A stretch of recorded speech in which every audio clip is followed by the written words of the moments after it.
malam. Perkenalkan, nama saya Kinanti Atisadu, NPM 1903 10122 dari Paralel A, Program Studi Teknik Kimia, Universitas Pembangunan Nasional, Veteran Jawa Timur. Dan saya, Yolanda Silvania, NPM 193101010021 dari Teknik Kimia UPN Veteran Jawa Timur.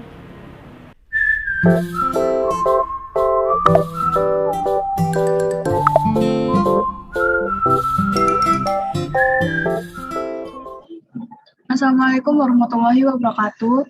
Perkenalkan, kami dari grup C Paralel A sesi A2. Di sini kami akan menjelaskan sedikit mengenai mikroskopi. Untuk lebih jelasnya, ada video berikut. Baik, untuk penjelasan pertama dalam modul mikroskop ini, terlebih dahulu kita harus mengetahui tentang apa itu mikroskop. Nah, jadi mikroskop ini adalah sebuah alat yang digunakan untuk melihat objek yang berskala mikro untuk dapat diamati dengan mata telanjang. Jadi, indera manusia itu kan terbatas untuk melihat benda-benda yang berukuran kecil. Jadi, kita membutuhkan sebuah alat bantu untuk melihat benda-benda yang berskala kecil tersebut. Nah, biasanya yang kita gunakan yaitu mikroskop. Nah, mikroskop ini juga merupakan alat bantu utama dalam melakukan pengamatan dan penelitian mikrobiologi. Hal ini dikarenakan dia dapat digunakan untuk membuat objek yang berukuran kecil menjadi besar. Mikroskop ini biasanya digunakan untuk kegiatan pengamatan terhadap benda berukuran mikroskopis. Nah, beberapa objek yang biasa diamati menggunakan mikroskop diantaranya adalah mikroorganisme, kemudian jaringan baik tumbuhan maupun hewan, juga bakteri hingga virus. Kemudian jenis-jenis mikroskop. Mikroskop sendiri dibagi menjadi dua. Yang pertama ada mikroskop cahaya, dan yang kedua ada mikroskop elektron. Yang pertama adalah mikroskop cahaya atau biasa juga disebut sebagai mikroskop optik. Jadi mikroskop cahaya ini merupakan mikroskop yang menggunakan cahaya sebagai media untuk mengirimkan gambar ke mata kita. Nah, dalam mikroskop cahaya ini dia memiliki 3 sistem lensa. Yang pertama ada lensa objektif, yang kedua ada lensa okuler, dan yang ketiga ada lensa kondensor. Untuk penjelasan tentang bagian-bagian mikroskop ini akan dijelaskan oleh rekan saya nanti. Jadi di dalam mikroskop cahaya ini dibagi lagi menjadi 3 jenis. Yang pertama yaitu mikroskop monokuler, yang kedua yaitu mikroskop binokuler, dan yang ketiga yaitu mikroskop trinokuler. Mikroskop monokuler yaitu mikroskop yang terdiri dari satu lensa okuler. Dan mikroskop binokuler adalah mikroskop yang terdiri dari 2 lensa okuler. Dan yang ketiga yaitu mikroskop trinokuler, adalah mikroskop yang dilengkapi dengan monitor. Jadi, objek yang sedang kita amati pada mikroskop ini dapat diamati juga pada layar, seperti itu. Kemudian yang kedua adalah mikroskop elektron, di mana mikroskop elektron ini dibagi lagi menjadi 2 jenis. Yang pertama adalah mikroskop SEM atau mikroskop scanner elektron, dan yang kedua adalah mikroskop TEM atau mikroskop transmission elektron. Yang pertama adalah mikroskop SEM, di mana mikroskop ini merupakan jenis mikroskop elektron yang menghasilkan gambar sampel dengan memindai permukaan dengan sinar elektron yang terfokus dengan pembesaran hingga skala tertentu.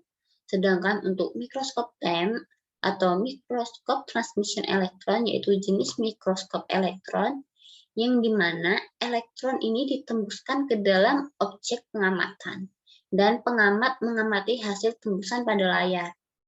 Nah, jadi pada SEM ini dia terfokus pada permukaan sampel dan komposisinya. Sedangkan untuk TEM, dia ini berusaha melihat apa yang ada di dalam atau di luar permukaan. Nah, untuk SEM dia juga menunjukkan sampel ini sedikit demi sedikit. Sedangkan untuk TEM, dia itu menunjukkan sampel secara keseluruhan. Nah, di samping ini ada gambar di mana hasil pengamatan pada SEM dan juga hasil pengamatan pada TEM. Nah, untuk penjelasan lebih lanjutnya nanti akan dilanjutkan oleh rekan saya yaitu Yolanda. Baik, di sini saya akan melanjutkan penjelasan dari teman saya. Pada bagian-bagian mikroskop ini terdiri dari bagian mekanik dan bagian optik. Bagian mekanik ini terdiri dari kaki, lengan, meja preparat, tabung, pengatur kasar, dan pengatur halus. Bagian optik ini sendiri terdiri dari cermin, kondensor, diafragma, lensa objektif, dan lensa okuler. Gambar-gambar beserta keterangannya adalah sebagai berikut. Yang selanjutnya, di sini yang pertama ada lensa okuler. Lensa ini berada pada bagian ujung atas tabung pengamat. Kemudian selanjutnya ada lensa objektif. Lensa ini berada pada dekat objek penelitian. Kemudian ada revolver untuk mengatur pembesaran dan pengecilan pada lensa objektif. Kemudian media mikroskop ini berfungsi sebagai tempat yang digunakan untuk meletakkan objek yang akan diamati. Selanjutnya ada kaki mikroskop. Ini berfungsi sebagai penyangga pada bagian bawah.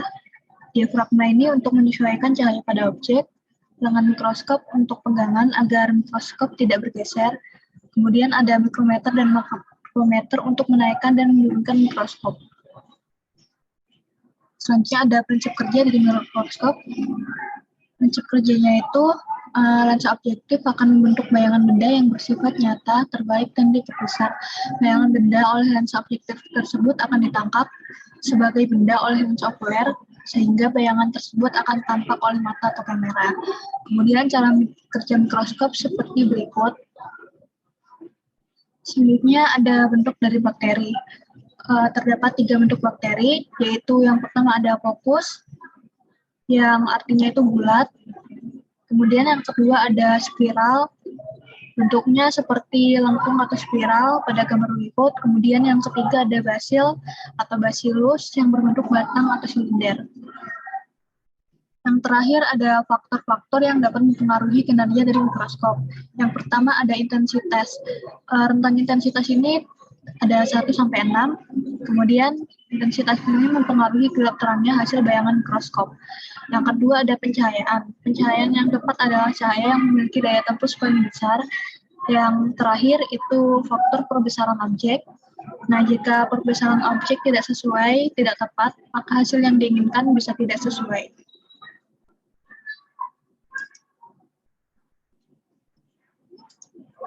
Sekian dari kami, untuk kurang lebihnya kami mohon maaf. Kami akhiri, wassalamualaikum warahmatullahi wabarakatuh.